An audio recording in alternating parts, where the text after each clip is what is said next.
wildflowers. You belong in a boat out at sea. Sail away, kill off the hours. You belong somewhere you feel free.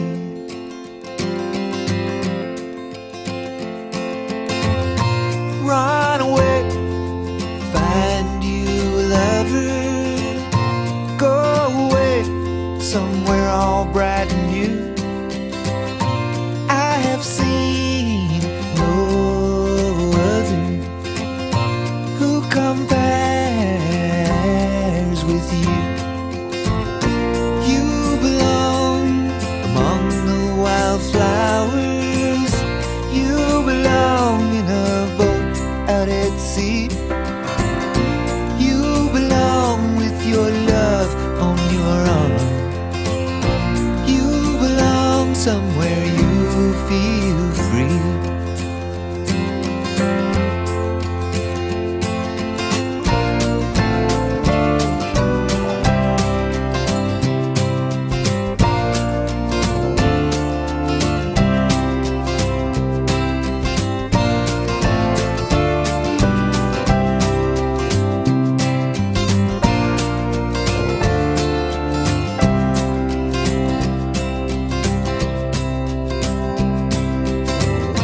Run away, go find a lover.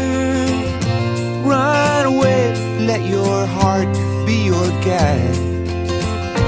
You deserve the deepest of cover. You belong in that home by and by.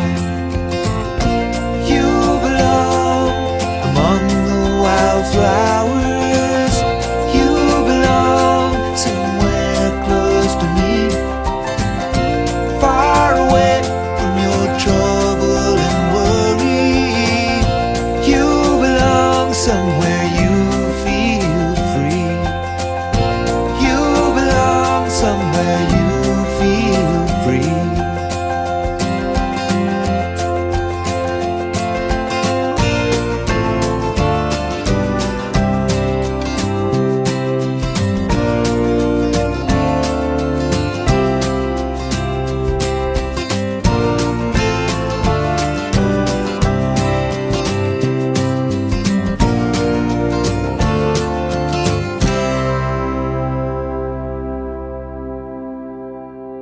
All right, guys, back here at the Joshi Pod. Very special episode this week as we celebrate the life of the my number one for a long time, Hana Kimura, this Friday in the US.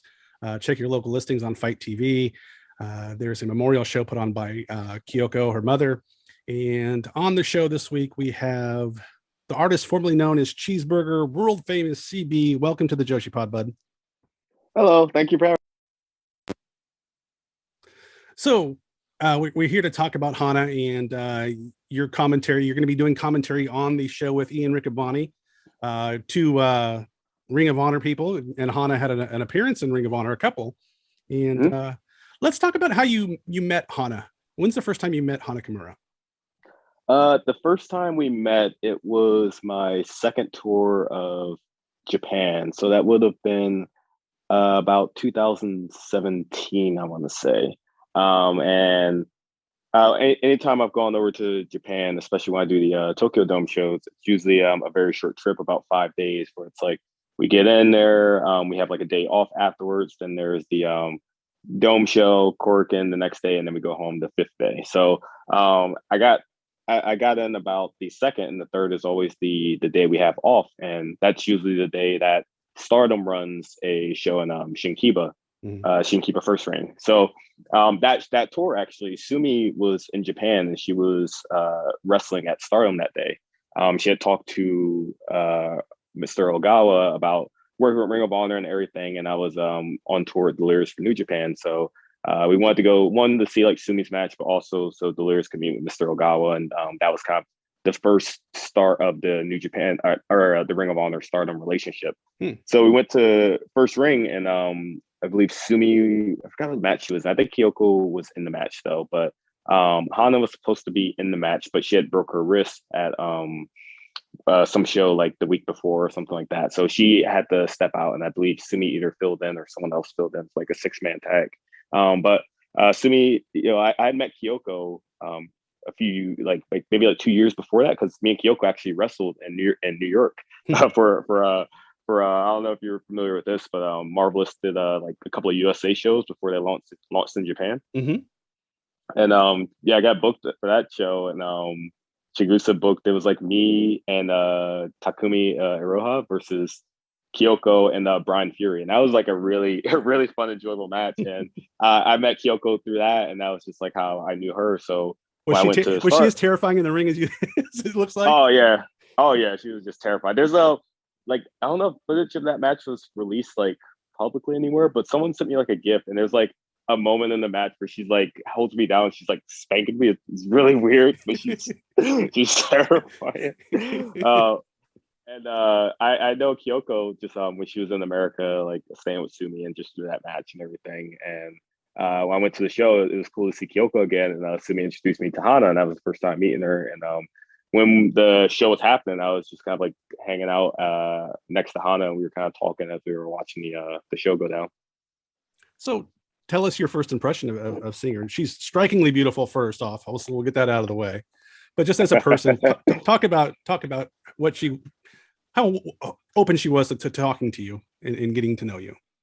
No, she was awesome. Just right away, like we clicked, and we like became like instant friends. Like she has so much like personality and charisma, and like just like right away, just the thing people always say about her is right away when they talk to her, like you could tell just like her personality, her energy, and like she has like a smile that lights up the room, and she's just super cool and easy to talk to. Like we all after the show, we all had ended up going out to one of those like family restaurants like Jonathan's or something in Tokyo. We all went out to eat, and we sat at dinner, and that was when we like really talked to each other a lot. And her English is like fantastic. Like I was telling her how great her English is, and she told me like she's completely self-taught, which is mind-blowing because her English was like very, very good, even for someone that at that point hadn't even been like in America yet. Like we were able to hold conversations very easily. At that point I didn't speak any Japanese, but her English was fantastic, and we were able to hold great conversations with that. And she was just super cool, super easy to talk to, like very funny, like very personable. Like yeah, we clicked right away. When did you run into her again? I'm trying to think what year she came over to America. No, it would have been my next tour of Japan. Yeah, it would have been the next time I went to Japan, which was 2018 when I went back to the Dome. I went back to the Stardom show with Delirious. Just we always had that day off on the 3rd, so that was like our activity on the 3rd. Like, oh, let's go to Shinkiba and say hello to all the people from Stardom and meet everybody, see her again. So yeah, I had seen her. The next time I had seen her was like a year later, but in between that year, we had became friends on online, and we would like conversate here and there, back and forth through there. And we met the next year, and me and her and a group of friends, we went out to dinner, and like we just got to catch up and go like around like Odaiba and like Shibuya and just do some activities and everything. So how long after you met her did you know she was going to be a superstar? Oh, right away. Because I remember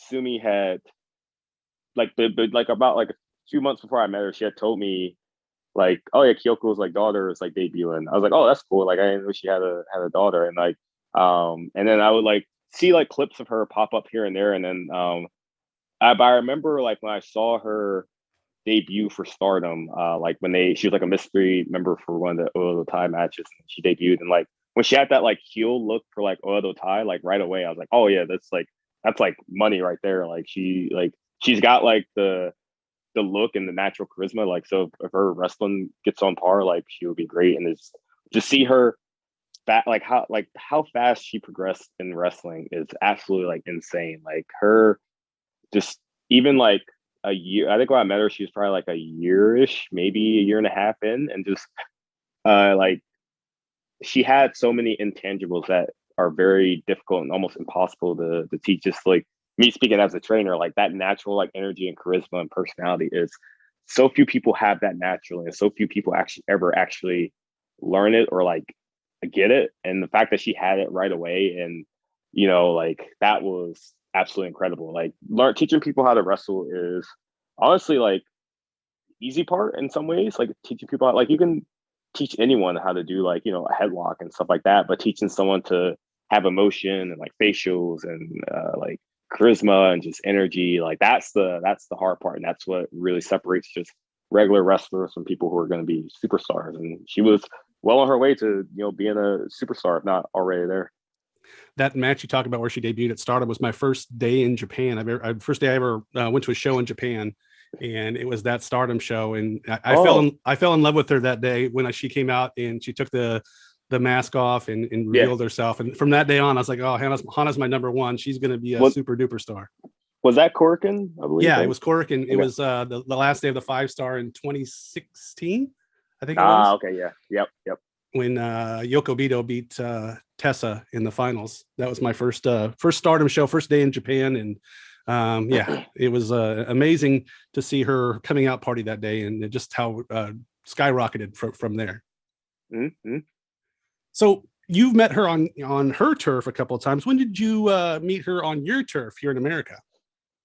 It was the year that her and I believe when it was the start of the Women of Honor Championship tournament, and I believe the first two to come over were her and Kagetsu. Actually, Mayu may have been. Actually, I think Mayu might have came a few months before that. I believe Mayu might have been around. Mayu was there. She was there. Mayu, Kagetsu, and Hana all came over.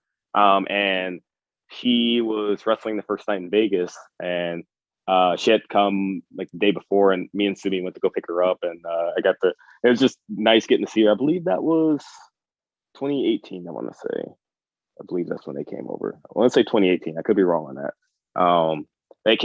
They came to Vegas, and they came to Vegas, had a great match. Like it was just, she was so excited to be in America finally, and I got to like take her around, go sightseeing a bunch of stuff in Vegas. Like her and Kagetsu they were like big kids, just like getting to go sightseeing and see all the stuff in Vegas, and it was cool getting to kind of show like her like this is America, and like even, especially like Vegas. That's like such a weird place for someone to visit America for their first time. It's just like unreal, but yeah, it was cool to get to show her some stuff around there. I'm a big fan of Vegas. I think that people don't realize, because I've taken my niece to Japan, and how she's just amazed when she gets out of the airport and goes to the city and see stuff. And then when we come back home, there's Japanese people on the airplane with us coming to America for the first time. And I'm telling my niece that, hey, these people are thinking the exact same way we think about Japan, about how they think about us here. It's a whole different deal, and they're super excited to see it. We take America for granted, but they think it's so special. So it's kind of cool to experience that. Oh yeah. Especially we got to see like the fountains at the Bellagio, like the Welcome to Vegas sign. I saw that picture. I love that picture. Oh, the Welcome to Vegas one? Yeah. That one's a really good one. We went through a couple of like hotels, like MGM Grand and everything, kind of like sightseeing through there. And I think we might even went to Stratosphere. And like went up to the top on that one. Like got to see the city from there. And is she just happy, taking everything all in, just enjoying the moment? Yeah. She was like just really enjoying everything, like just having a really good time, just happy to be there, like she wrestled Sumi that first night, I believe. Yeah, she wrestled Sumi that first night, and Sumi wrestled Kagetsu the second night. But yeah, she had a really good match with Sumi. Like right away, like the Ring of Honor crowd like clicked with her. Like you can like the match on like on YouTube, you can see right away the crowd, like when she's just having like just her natural charisma, you can see the crowd reacting to her like right away. Yeah, pretty much every crowd I think she ever was in front of, she's owned them almost immediately. Oh yeah, 100%. I was waiting for her to get to one of the to America full time. I knew it was going to happen someday. Just it didn't, unfortunately. Yeah, that's really hoping that the like one day the footage of that Tokyo Dome match would get released. Because like that's one of those like matches that's just like lost to the ages that like no one like ever got to see except for the live crowd there. Yeah, I wish I could see that. So you talk about Sumi a little bit. Sumi's relationship with Kyoko and Hana. Sumi, I've had some messages back and forth with her. She's pretty. She was very hurt by what happened with Hana. But talk about the relationship that you've had a chance to talk to Sumi about, maybe.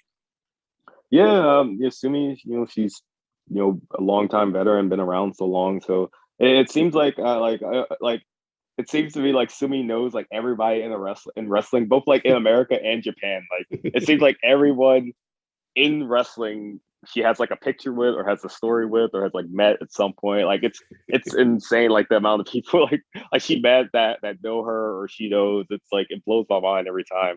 So just she had known Kyoko obviously just through wrestling for so long, and she had known Hana since she was like a child. Kyoko would bring her to shows and everything, and she met her there. So I think it was kind of cool for Sumi to see her kind of grow up and become an adult and actually get to wrestle with her and get to know her. And at one point, like Hana was living in the U.S. Like she came and like lived in the U.S. for like how long was it? It wasn't like that long. It was like for a few weeks or something. But she stayed with Sumi and came by the dojo here and there. And she had done Ring of Honor while she was in America. This is like when she was like in America and Mexico during that period. Mm-hmm.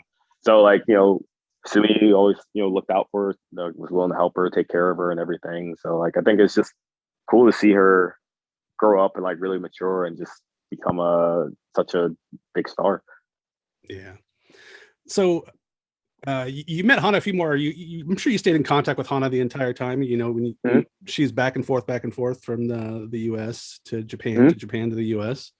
How important was the show in New York, the one in Madison Square Garden? Oh man, that was like tell me about that experience from your perspective and from hers if you talk to her. Oh man, yeah, that was like it's kind of the thing that always like trips me out about Madison Square Garden is like it literally is the world's most famous arena. Like everyone like from America to Europe, Japan, Australia, like everyone knows about Madison Square Garden and wants to, if they're like an athlete or something like that, or like a performer or entertainer, they want to perform there.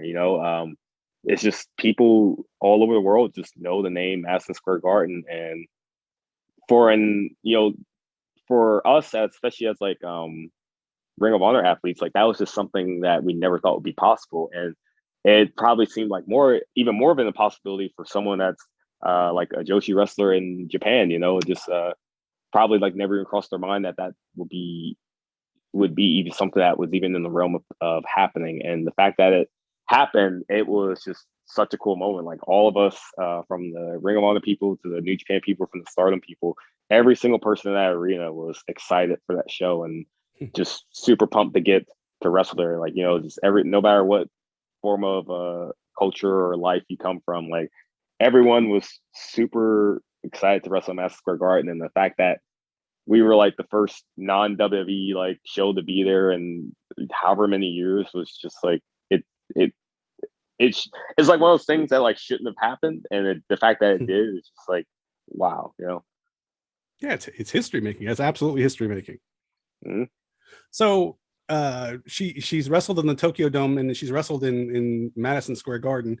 Did you get to spend any time with her when she was in New York? In New York, that was the one time we didn't really get to like hang out that much. I did go see the I saw her briefly at the Stardom USA show. The day, I think that was the day before in Brooklyn. I went there. I was helping out with the show, and I went there and just got a chance to see everything. I think she like tagged with Bobby Tyler on that show or something. And we got I watched and I just got to see her like very briefly.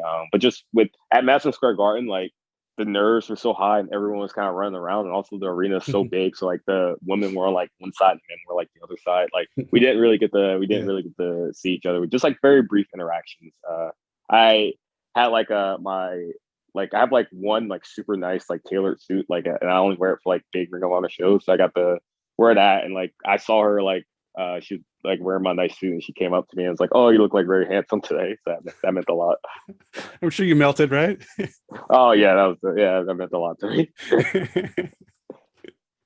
So, when's the last time you spoke with her or had interaction with her? It was like probably a little bit either right before or right when the pandemic happened. Mhm. Just kind of seeing, we just kind of like talked a little bit, and I was just kind of asking how things were in Japan, like with the Corona, like if how their lockdown was going and everything. That was like maybe like right when COVID hit, so maybe about like March or early April, something like that. So that was but I would say like around March. That would have been like the last time we had spoke. I was in Tokyo last March to go interview Bull Nakano while I was there, and I had a chance to go to the Stardom show, and I chose not to go, and I completely regret not going to that show. Ah, damn. Was that? Did they have fans at that one, or That at was the that point? limited. That was the limited fans one they had. That was the Oh, okay. yeah. So that's one of my regrets not going to that show. Mm. So we all know what happened. We don't need to go into detail, but kind of just share your feelings about what you were thinking and how you felt after the news broke. Yeah, it was tough. Like that's pretty much the only word I can use to describe it.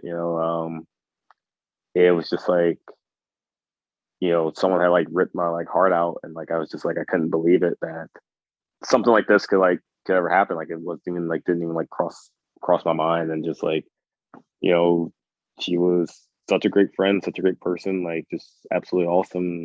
And it that was like the first time I had really lost someone like very close to me also. So it was like a Mhm. double like punch into the heart. And it was just I was just like I had to take a few days just kind of like keep to myself and just kind of like think about everything. And it's just like yeah, it was a tough time. And it's nice to see the outpouring of love that she got after the fact. Um, Mhm. but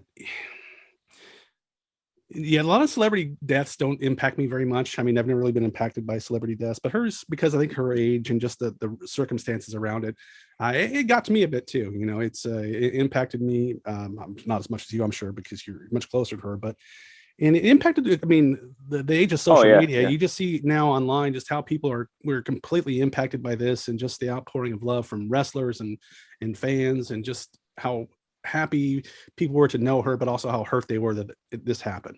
Yeah, I think too, like yeah, people, especially like with how young she was and just like how much potential and like such a bright future she had, like yeah, I think it really opened a lot of people's eyes to like problems and stuff with like social media and everything.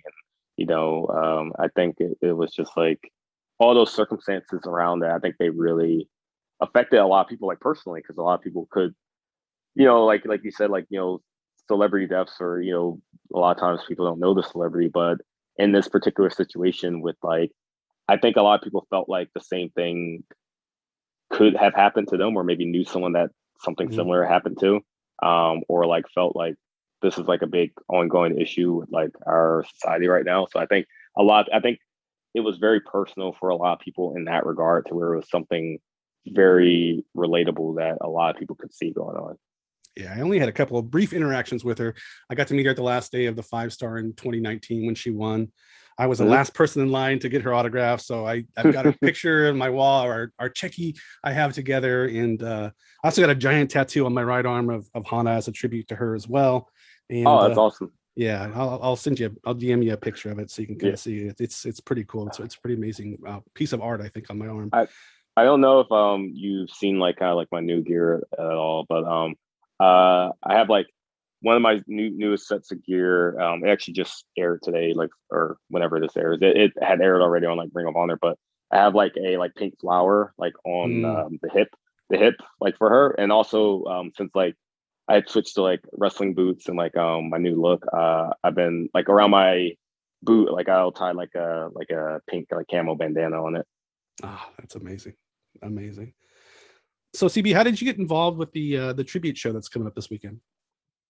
It was just Sumi had reached out to me and said they were gonna, you know, I guess Kyoko or whoever is helping her organize it had talked to FITE, and they were gonna stream the show, and she said there was gonna be English commentary, and wanted like originally I was scheduled to be a guest commentator. Ian and Fumi Saito were gonna do the main English commentary together, but I was gonna do like a guest commentary, but because of like just issues like technical issues and also like location and everything, it made more sense to have me and Ian do it because I can just go to Ian's house and do it together, and it doesn't have to be any like the big worry was just like connection with doing it from multiple different places and sound quality, all that.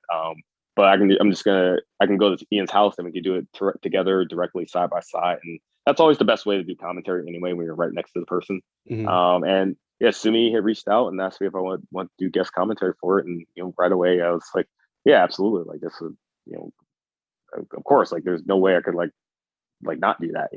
Yeah. So I'm going to ask you a technical question here. How are you guys going to navigate the Japanese when the wrestlers are speaking, things like that? That's what we're trying to figure out right now. Okay. We have some stuff where there's like say like videos that have already kind of been filmed where we're getting translations for that now. Good. But in terms of like live stuff, like my Japanese is okay, but not good enough to like quickly translate everything. But we're gonna do our best to kind of like get the tone of everything and kind of like get translations and just kind of figure out like what's going on so for the English audience. That's good. So if you close your eyes and think about Hana, what comes to your mind, CB? Just her smile, like honestly, like seeing her like whenever she like was happy or like just whenever we saw each other, like we both like had like a big smile on our face and like ran up and like hugged each other, and like just seeing her like her smile like always made like everything better, and like she just absolutely like just so I can't say enough good things about her and like how great of a person she was. So what can we expect at the show for Friday in America, Saturday in a lot of other places? What can we expect from the show? It's gonna be like absolutely, it's like fantastic, like just a celebration of Hana Kimura, and a lot of people that were very special to her, like a lot of people that a lot of people are involved in the show that had crossed paths with her and in her life, and that had made an impression on her, or she had made an impression on people just willing to join in on this show and just participate. CB, it's gonna be a good time. What do you think she would have been? Well, I mean, how popular do you think I think she would have gone to the top. What do you think would have eventually been Hana's peak?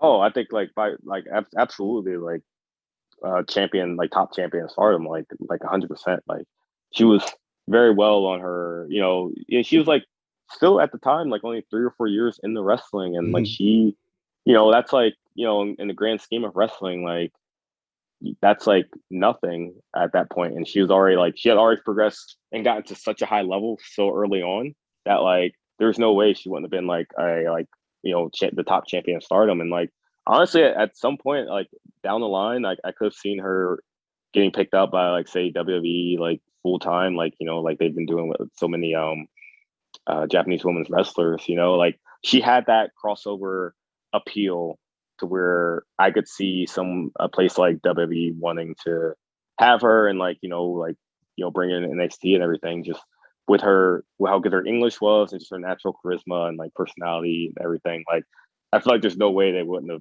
eventually at least attempted to make an offer to her to bring her over. Yeah, and she might not have been as talented as Asuka or Io yet. I think whatever the other stuff that Hana offered, I think would have been on such a different level as far as just the charisma and stuff that she would have been the top star in any company in the world, any language. I think she would have been the top star. Yeah, like all those people like Kairi, Asuka, Io, and now Sari, like that all been signed. They have had like much more experience and just like years and just big chances to perform in like big moments and everything. And she had still super young but have already been like on that way. So even if like it would say like another like 5, 6, 7 years, like, and there's no telling like how good she could have been. Yeah, I think she would have been a worldwide famous star in Japan, just like a cultural star. She would have been, she would have been it. She had it. She would have been it. Yeah. She was already too, if you too as well, like crossing into mainstream, like Yeah. with just getting like the modeling and everything, and just like there's so many, like just so much opportunities there. Yeah. All right, CB. So usually I say you do tell us your social media, but guys, follow CB on social media. See his pictures of him and Hana. They're definitely worth following him and checking out. Where can we find you on social media, bud? You can follow me on Twitter at Cheeseburger ROH and on Instagram at World Famous CB. Yeah. And guys, it's not just hearsay, or not just hearsay, but it's not just, throwing away saying that. Follow him. Order the show, enjoy him and Ian from Ian's living room or wherever they're going to do it from. Enjoy the show, and let's all celebrate Hana together. And CB, I can't thank you enough for doing this and sharing your stories. Any final fun story you got for Hana you want to share with us? One of my favorite stories to tell is that it would have been the first time, when she came to Vegas. It was like me, her, and my friend Shaheem Ali. We were kind of just sitting in the locker room, and Ali, he was talking to her. He was asking her to like teach him like a bad like Japanese phrase or something like that. So like the one she taught him. Let me see if I remember it. I think I got it. It's like Watashi no Ketsuo Namero. And like she kept saying that, and I remember like Kagetsu came by and like started like laughing. And then she like walked away, and then like Ali was like, "Oh, what does that mean?" She said, "Oh, it's like if you want to tell like insult someone, like you can say this to someone. It means kind of like lick my ass or something like that." So she taught that phrase to Ali, and he just kept like trying to remember it. So he kept like walking around like repeating it. So anytime someone that spoke Japanese heard him, they would just start like laughing. He was trying to remember the phrase and just kept like saying it to himself as he was walking around. Do I have to put the explicit on this podcast now? I think it'd be good. Yeah, you'll be all right. You could say ass is okay. CB, I thank you so much, and have a good show, and let's all celebrate Hana. She definitely deserves it. Yeah, everybody, order the show. It'll be fantastic. Tokyo Cyber Squad is #1. Yes, sir. If I die young, bury me in satin, lay me down on a bed of roses, sink me in the river at dawn, send me away with the words of a love song. I thought that Hana Kimura is a freaking star. Lord, make me a rainbow, I'll shine down on my mother.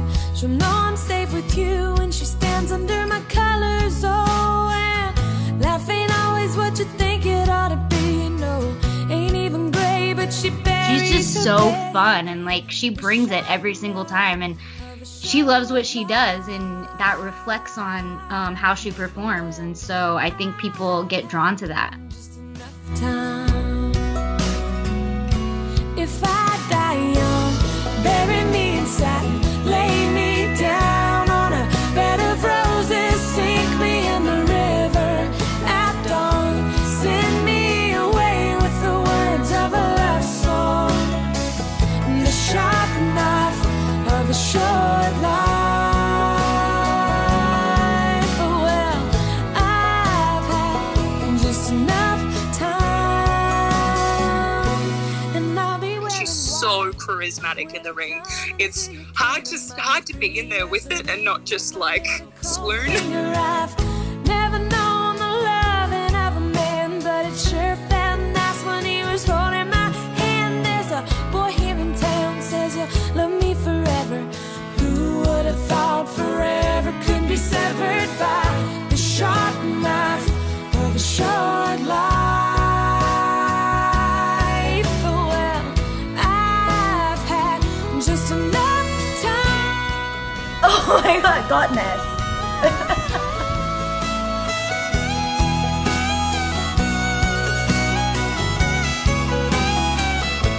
Beautiful.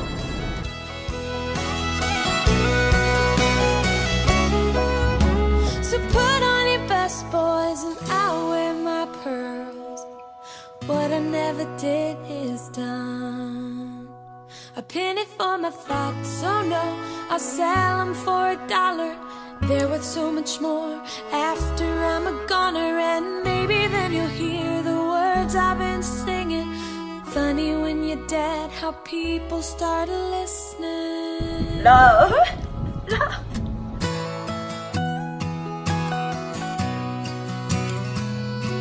If I die young, bury me in satin, lay me down on a bed of roses, sink me in a river at dawn, send me away with the words of a love song.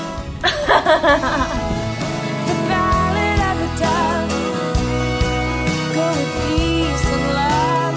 Gather up your tears, keep them in your pocket, save them for a time when you're really gonna need them. Oh, the sharp knife of a short life. Well, I've had just enough time. So put on your best, boys, and I'll wear my pearl. I love, love, love, love. Bye bye.